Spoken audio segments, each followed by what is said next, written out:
Salut à tous, j'espère que vous allez très bien, ça fait un petit moment qu'on s'est pas vu sur la chaîne et qu'on n'a pas parlé des tours de qualification pour les Coupes d'Europe qui viennent de s'achever.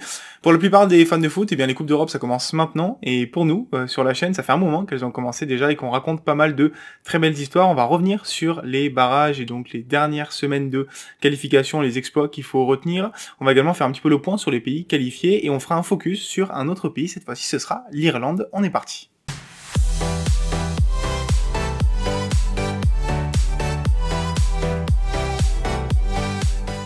Tout d'abord, on va revenir sur la dernière semaine de compétition avec donc le dénouement des barrages pour la Ligue des Champions, la Ligue Europa et la Ligue Europa Conférence et pas mal d'exploits ou de presque exploits qui auraient pu arriver. Alors déjà en Ligue des Champions, on a Bodo Glimt qui a failli assurer sa qualification pour sa première campagne de Ligue des Champions, mais finalement ils ont cédé en prolongation face au Dynamo Zagreb en fin de match, donc vraiment dommage, mais ça reste une qualification en Europa League, ce qui est mieux que l'année dernière. Vous avez fait la Ligue Europa Conférence allant jusqu'en quart de finale. En Ligue Europa justement, ce qu'on peut noter par exemple, c'est que les Žalgiris Vilnius a failli se qualifier pour la phase 0 de Ligue Europa. Ils sont allés jusqu'en prolongation avant de céder face à Ludogorets. Pareil pour le FC Pionik, club arménien qui affrontait Tiraspol, donc le shérif avec sa longue expérience européenne qui a joué la Ligue des Champions l'année dernière notamment, qui s'est imposé finalement au tir au but après 2 matchs nuls, 0-0. Et alors ils n'ont pas frôlé l'exploit de se qualifier, mais Shamrock Rovers a quand même remporté son match retour, et donc c'est toujours des points bons à prendre pour l'UEFA, le club irlandais dont je vais parler un petit peu à la fin de la vidéo. Maintenant, si on parle de la Ligue Europa Conférence, il faut que je vous parle forcément d'un club, le FC Vaduz, club du Liechtenstein, qui s'est qualifié pour la première fois de son histoire et pour la première fois de l'histoire du Liechtenstein pour la phase de groupe d'une Coupe d'Europe, la C4. C'est un exploit monumental, on parle d'un pays de 36 000 habitants, qui n'a pas de championnat, il y a simplement une Coupe du Liechtenstein, remportée chaque année quasiment par le FC Vaduz, club qui lui joue en D2 suisse.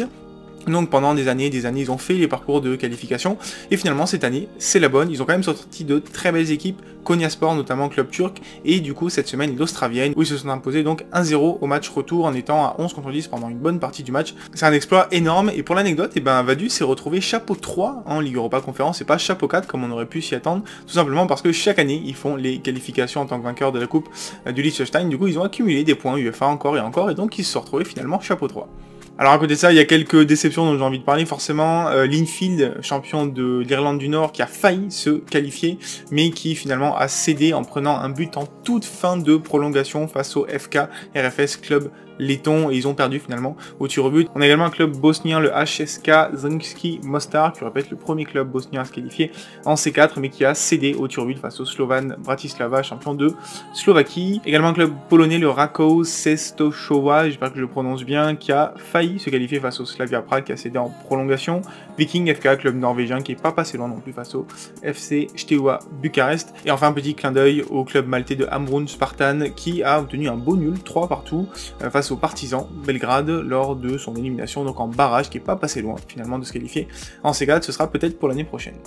Et donc si on fait le bilan, on connaît maintenant l'identité des 96 équipes qui participent à la phase de groupe cette année, donc en C1, C3 et C4. Je vous mets les tirages au sort qui ont eu lieu cette semaine, on pourra en parler dans une autre vidéo, il y a pas mal de trucs très intéressants à dire. Là tout de suite, ce qu'on peut dire, c'est qu'il y a 36 associations sur 55 qui sont représentées en phase de groupe. C'est le même score que l'année dernière et c'est mieux que les 28 en moyenne qu'il y avait sur les 12 premières années d'Europa League. Alors à ce moment-là, il y avait un petit peu moins de clubs, en C1, C3 c'était 80 clubs au total, maintenant c'est 96, donc quand même un des bénéfices de la C4, c'est qu'on a plus de pays représentés. Malheureusement, bon, 36 sur 55 associations, il y a quasiment 20 pays qui ne sont pas encore représentés cette année, donc je pense qu'il y a encore des pas à faire. Peut-être qu'il y aura quelques pas de fait à partir de 2024, puisque on aura 36 équipes par compétition, et donc au total 108 équipes engagées. On verra bien.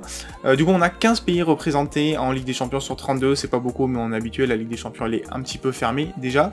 23 pays représentés en Europa League et 28 pays représentés en Europa League Conférence.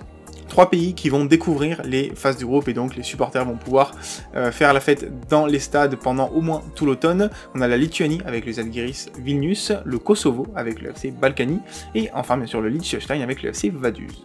Je vous affiche les prize money qui ont été remportés par les équipes jusqu'à présent lors des qualifications ou juste par la qualification en Coupe d'Europe. Il y a une petite anecdote assez drôle.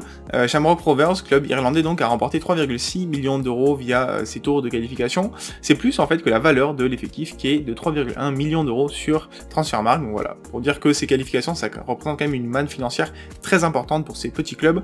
On a par exemple aussi le KF Balkany qui a gagné 4 millions d'euros alors que son effectif est valorisé à 3,3 millions, ou encore Vaduz, l'effectif est valorisé à 5,6 millions d'euros et ils ont remporté déjà 3,4 millions d'euros.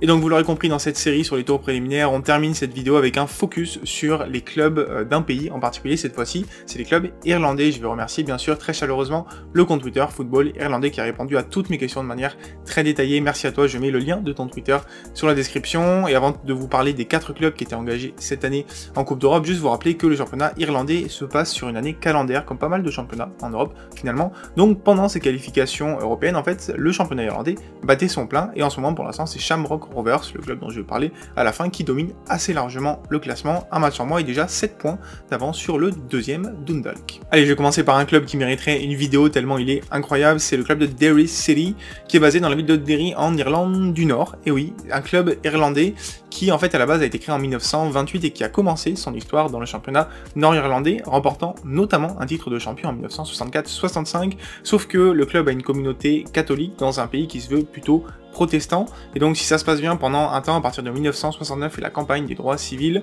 le club va se sentir un petit peu persécuté au point de demander une dérogation pour jouer dans le championnat irlandais, dérogation qui va être obtenue en 1985, et depuis, Derry City a obtenu 2 titres de champion d'Irlande en 1989 et 1997.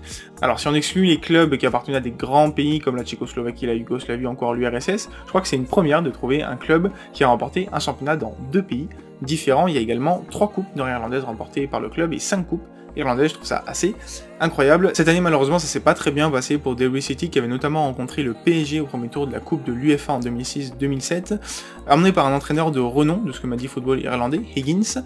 Et bien malheureusement, ils ont été éliminés par un club un petit peu plus fortuné qu'eux, c'était le FC Riga, club letton, et donc l'aventure s'est arrêtée là dès le premier tour de qualification en Europa League Conference. Une anecdote intéressante, c'est que l'une des légendes du club est un Français, Pascal Vaudequin, qui a joué notamment en Irlande dans les années 90, et aujourd'hui il est entraîneur et assistant technique de Philippe Troussier à la Juventus Professional Academy au Vietnam. Il a toujours une maison à Derry d'ailleurs. Je vous parle maintenant de St. Patrick's Athletic, club créé à Dublin en 1929, qui a 8 titres de champion d'Irlande quand même, le dernier en 2013, et qui allait jusqu'au 3e tour de qualification en Europa League Conference cette année, rentré directement en 2e tour. Ils ont fait un exploit, éliminé le NS Mura, club slovène qui avait joué en compétition européenne l'année précédente. Malheureusement après, ça n'a pas pu aller plus loin, ils ont été éliminés par le CSKA Sofia, sachant qu'ils ne jouaient même pas dans leur stade qui n'est pas homologué par l'UEFA, mais ils jouaient dans le stade de Shamrock Rovers, mais c'est quand même un beau parcours pour les Irlandais. Un joueur à suivre, c'est Chris Forrester, 29 ans, capitaine du club, milieu de terrain à peu près à tout faire, récupérateur, créatif et aussi buteur, ça qui est assez intéressant. Il est revenu au club après avoir tenté plusieurs expériences en Angleterre et en Écosse entre 2015 et 2018. Une anecdote assez incroyable, c'est que Gordon Banks, considéré comme le meilleur gardien d'Angleterre de l'histoire et le 2e meilleur gardien du XXe siècle derrière Lev Yashin, eh bien il a joué un match avec St. Patrick's Athletic en 1977. Je vous ai parlé du 3e et du 4e du championnat d'Irlande actuellement, je vous parle maintenant du 5e Sligo Rovers Football Club, club créé en 1928 par la fusion de Sligo Town et Sligo Blues, qui a été 3 fois champion d'Irlande, la dernière fois en 2013 et qui a également 5 coupes d'Irlande. Le club a réalisé un super parcours de qualification en éliminant notamment Motherwell en 2e tour, ce qui est un exploit retentissant quand on connaît l'écart entre le championnat d'Irlande et le championnat écossais. Malheureusement, c'est pas passé ensuite au tour suivant face au Viking FK, mais c'est quand même un très beau parcours.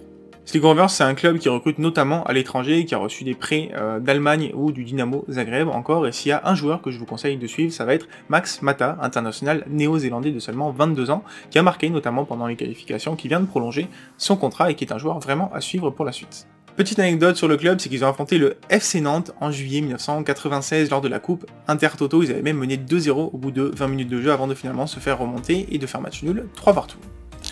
Enfin, je termine par Shamrock Rovers, le représentant en phase de groupe de Ligue Europa Conférence cette année pour l'Irlande. Club très historique bien sûr, créé en 1906, qui a remporté le 2e championnat d'Irlande de son histoire et qui est aujourd'hui recordman du nombre de titres remportés en Irlande avec 19 championnats soulevés mais également 25 coupes d'Irlande. Ils ont notamment fait l'Europa League en 2011-2012, la phase de groupe qu'ils avaient terminé à la dernière place dans une poule assez relevée. Ils avaient notamment fait des parcours en Coupe de Coupe allant jusqu'en 8e de finale 2 fois.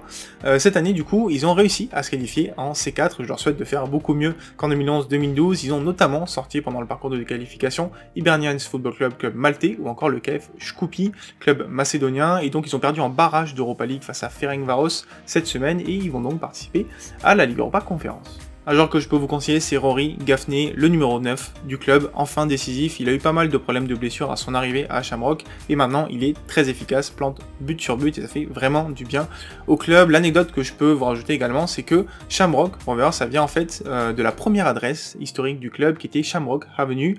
Depuis, le club a déménagé plusieurs fois, mais le nom de l'avenue a été conservé. Et donc c'est sur cette dernière anecdote que je termine cette vidéo, qui va terminer cette série sur les qualifications pour les Coupes d'Europe. C'est une série que j'ai vraiment adoré faire parce que j'adore vous parler de ces petits clubs qui sont pas très connus, pas très médiatisés, et pourtant qu'est-ce qu'il y en a des choses à dire dessus.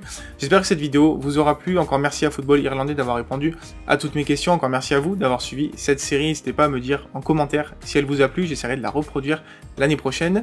Comme d'habitude, n'hésitez pas à liker la vidéo, la partager, la commenter, pourquoi pas vous abonner à la chaîne. Je vous pose une petite question: quelle va être pour vous la plus belle surprise lors des phases de groupe pour les Coupes d'Europe? Moi je mets une petite pièce sur le FC Vaduz, et je vous dis à très bientôt pour parler foot. Ciao ciao tout le monde.